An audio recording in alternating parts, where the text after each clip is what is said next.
बिरसा मुंडा की जयंती है तो कहीं ना कहीं तो हमारा जो समाज में जन जागृति का काम था, हम लोग 25% हम लोगों ने जन जन तक पहुंचाने का काम कर दिया है। मैं ये कहना चाहता हूं कि अभी हमें और लगातार प्रयास करना पड़ेगा, क्योंकि हम लोग तो कहीं ना कहीं हमारे प्रयास से समाज में जागरूकता फैलाए, लेकिन हमारी जो आने वाली जो पीढ़ी है, हमारी जो जनरेशन है, अभी जो 14 साल 15 साल 18 साल, वो पीढ़ी को भी कहीं ना कहीं हमारे साथ कदम से कदम मिलाकर काम करवाना पड़ेगा, क्योंकि वो पीढ़ी आज इतनी नशे में धुत हो गई है। सिगरेट, दारू, पाउच, गुटखा। आपको बताना चाहता हूं कि जो पीढ़ी अभी जो 14 साल की पीढ़ी है ना, जो सिगरेट पी रही है, दारू पी रही है, जब 10 साल बाद उसकी उम्र होगी 24 साल, तो वो आदमी टीवी कैंसर का आदी हो जाएगा ना। तो हम हमारी पीढ़ी को कैसे बचा पाएंगे?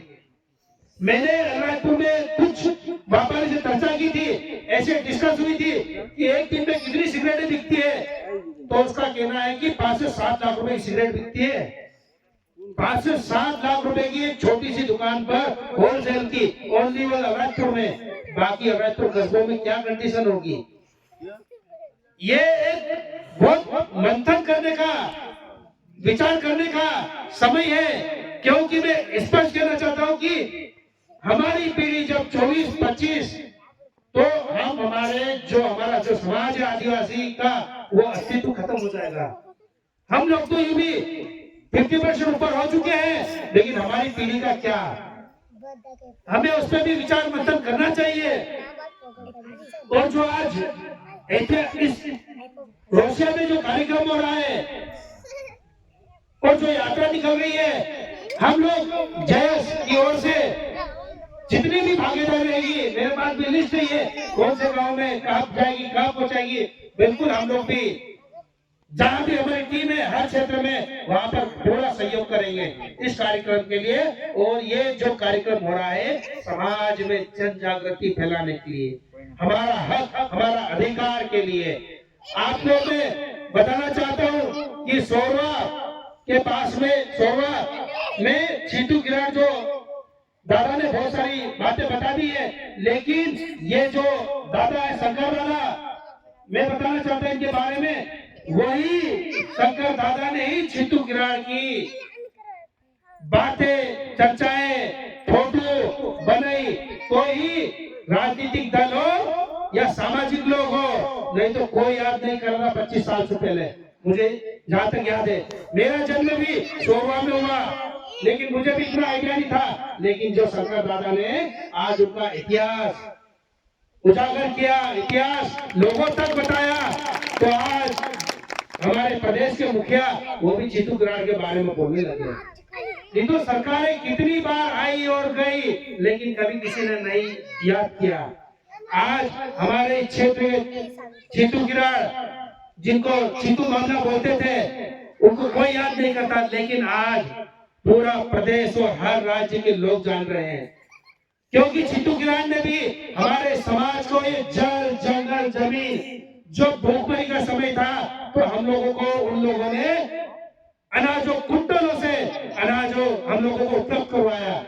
चीटू किरण का बताते थे, दादा से सुना था, वो कोई आदिवासी समाज के लिए नहीं, वो दूसरे समुदाय के लोगों भी उनके पास मदद मांगने जाते थे, तो मदद करते थे दादा। बहन बेटियों की शादी नहीं होती थी, तो जितना भी सहयोग होता था वो बिल्कुल सहयोग करते थे। ऐसा इतिहास चीटू किरण का कोई नहीं जान पाया था, लेकिन जो शंकर दादा ने, आज मैं बताना चाहता हूँ 39 का उत्सव, ये शंकर दादा ने जो इतिहास उठाया है, वो शंकर दादा को पीढ़ी दर लोग याद रखेंगे।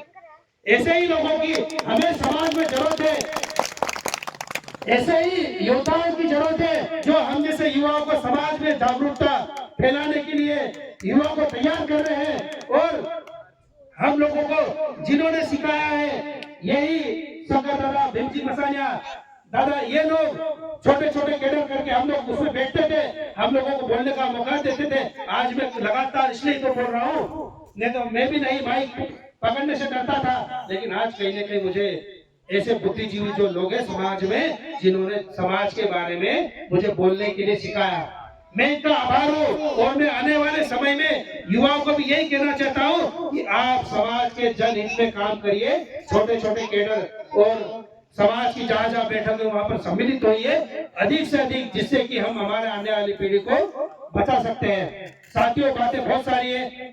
सर ने बता दिया कि आप सुबह, मुझे मालूम है कि 11 बजे से आप लोग बैठे हैं यहाँ पर, लेकिन हमारा भी कुछ कट्टीवाड़ा जाने का था, लेकिन विजय भाई से चर्चा हुई थी कि हम लोग जितने भी साथी हैं बिल्कुल यहाँ पर कार्यक्रम में सम्मिलित होंगे। थोड़ा सा हम लोग लेट हुए हैं, वहाँ पर क्या भी कार्यक्रम चल रहा था तो ट्रैफिक बहुत था, उस कारण से हम लोग वहाँ पर रुक गए थे। तो साथियों, बातें बहुत सारी हैं।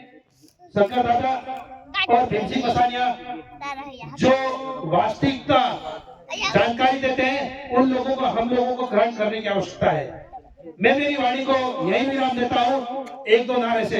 जय जोहर का नारा है, भारत देश हमारा है। जय जोहर का नारा है, भारत देश हमारा है। जोहर उनगुलान जारी रहेगा। जिंदाबाद।